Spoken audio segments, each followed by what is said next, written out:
sofego del Loureiro, con cordas bellas ha de tocar pra vida de Anton narrar.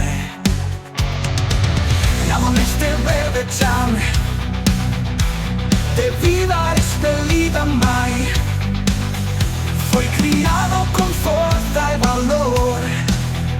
O rapaz non aprendeu o temor, mas día estradou esa bravura ante a codicia insaciable da fartura.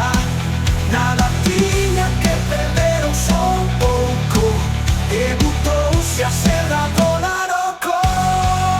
Escoita de cativos na voz levo temor, pois non moi non se vive o corregidor.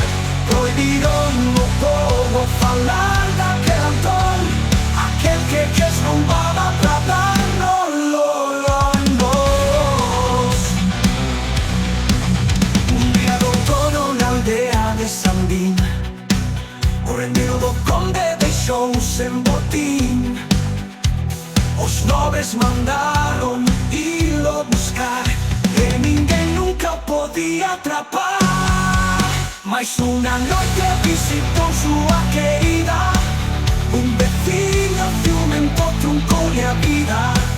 Foi a avisar as tropas do castelo e acabaron con Antón, o de Soutelo. Escolta de cativos na voz levo temor, pois non moi non se vive o corregidor.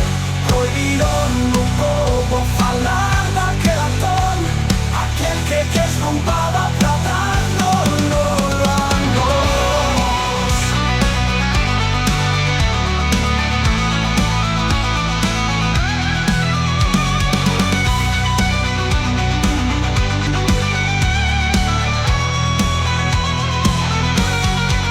Manqueades os cobizosos, Antón non era un bandido. Sempre foi e sempre será un dos nosos.